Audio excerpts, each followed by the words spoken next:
je vous salue tous. Haray misal minion. Gentire la hakil. Nde yawtire on. Ko humodi engal dokal. Ngal Mamadi Doumbouya waɗani hajja bintalali so. Mi faala tun andinne yimɓe ɓen hunde wotere. La andina fo. Kono gila o at waɗi. Message ji buyama. Min woɓɓe contactilan. Ka WhatsApp ɓe partage publication mo mi waɗi on fimo. Ɓenni ko fi honnun o yummirawo jaɓi ɗum. Ɓe jaɓatano fi honnu ɓe jaɓan ɗum. Ɓe anda ko faala. Ko ɓe foni wadde ɗum e ɗum ɓen non ko ɗon mi bloqué ɓe. C'est automatique. J'ai bloqué le monsieur. Ɓen no mi yewtata haɗuna.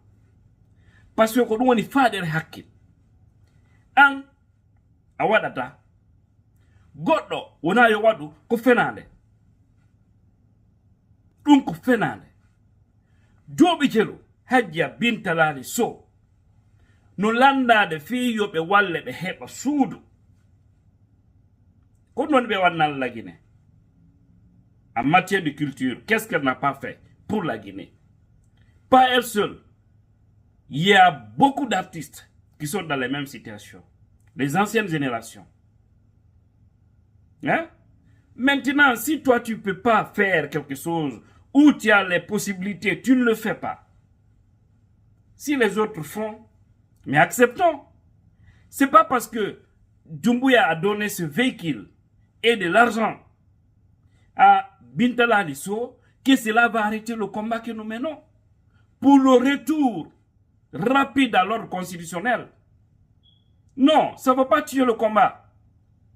Ça ne va pas tuer, mais reconnaissons quand même ce geste. Parce que la vieille, il y a de cela des années, elle était dans le besoin. Elle a plus de 70 ans. Plus de 70 ans. Bintala Lisso. Elle a commencé à chanter à l'âge de 15 ans.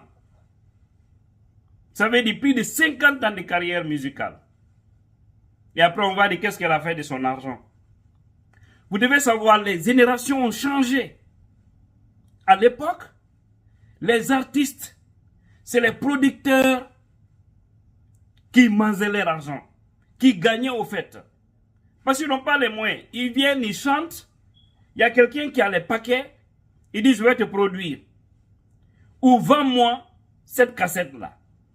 Le producteur, il va, il fait la cassette. Il tombe d'accord. 5 millions de francs guinéens. Tiens, ton argent. L'album revient maintenant au producteur. Maintenant, si l'album produit des millions ou des milliards, ça appartient au producteur, que les gens ne connaissent pas. Mais ça donne le succès à l'artiste. Au-delà de tout, économiquement, ça trouve que l'artiste n'a rien. Sauf des fois dans des concerts où les gens les aident de l'argent. Et ça aussi, le plus souvent, les organisateurs, c'est pour eux. Parce que là aussi, ils discutent avec l'artiste. Tu viens, tu joues, on te paye 2 millions, 3 millions ou 5 millions. Maintenant, si les organisateurs gagnent 10 millions, 20 millions, l'artiste n'a rien à gagner dedans. La seule différence avec la nouvelle génération, parce que maintenant, il y a les nouvelles technologies qui sont en train d'aider les artistes de la nouvelle génération. C'est pourquoi vous voyez aujourd'hui les moustos, les Saifon et autres sont nombreux. Je ne veux pas citer tous les artistes, je parle seulement de la nouvelle génération, les Azaya, etc. qui se font de l'argent, beaucoup d'argent. Et tout ça, la plupart, c'est grâce à YouTube, c'est grâce à Facebook, à Instagram, hein, à TikTok. Parce qu'il y a la monétisation. Et c'est grâce aussi les dons qui gagnent à travers les bonnes personnes qui sont autour d'elles. Ces personnes-là. Mais pourquoi les gens vont jusqu'à critiquer d'une manière extravagante ce geste? Il y a M. Ali Mousso de l'Union européenne, si j'ai bonne mémoire, qui a lancé ce projet, hein, pour aider Bintala Lisso à gagner un bâtiment, un toit. Parce que durant toute sa carrière, n'a pas, même un terrain, la vieille n'a pas eu. Hein? Elle n'a pas aussi d'enfants. Il faut penser à tout ça. Donc ce projet-là a duré, je crois, plus de 2 ans. Plus de 2 ans. Ceux qui sont en train de critiquer ce geste-là, où vous étiez. Pourtant, vous avez les moyens. Si on fait là, quand vous avez wada moment, on a wada nemo, bare Allah no ki on fere mo.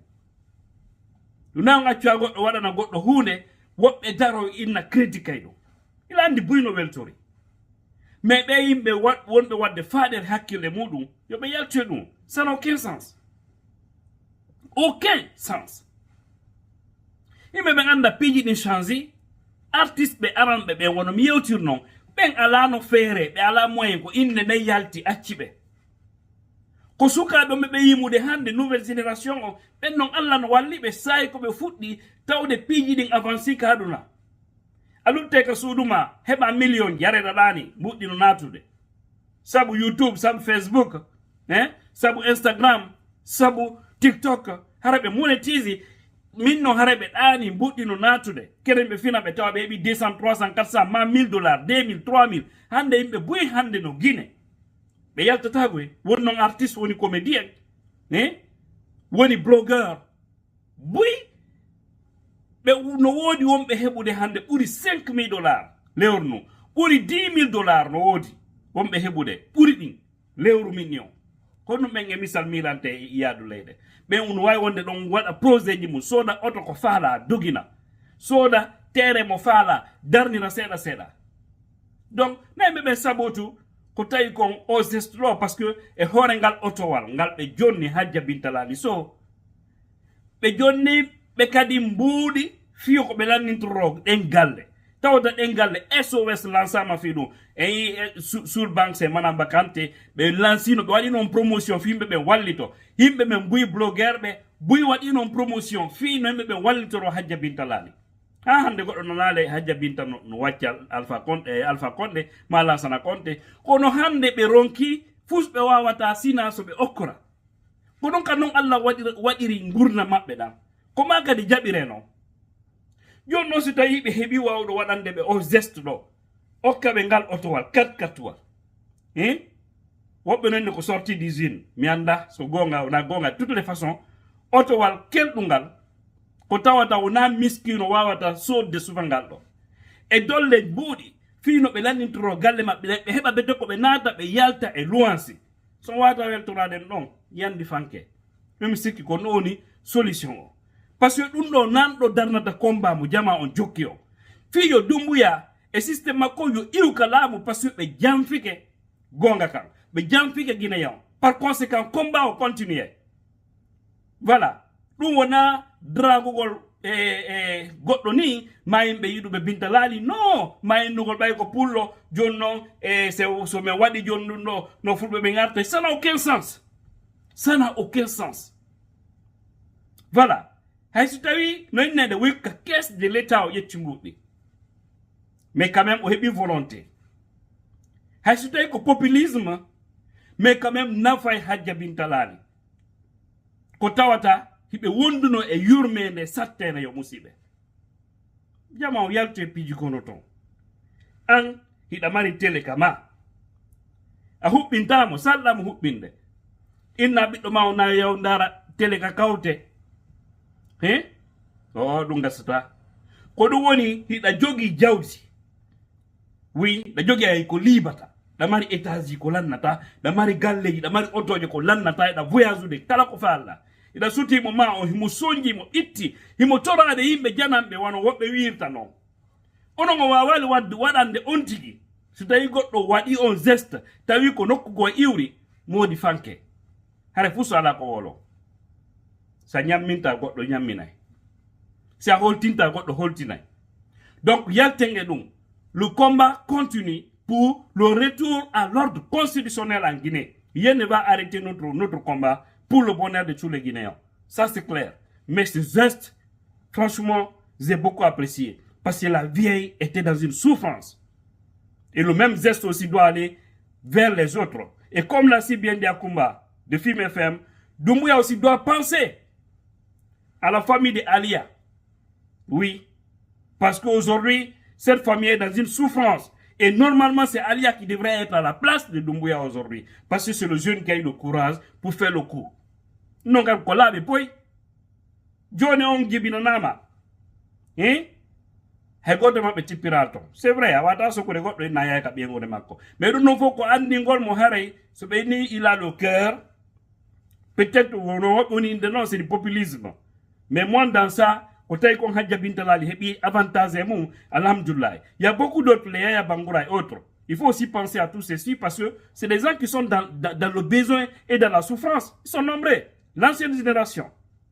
Voilà. Que cela soit clair. Yandi. Merci et bonne journée ou bonne soirée à toutes et à tous.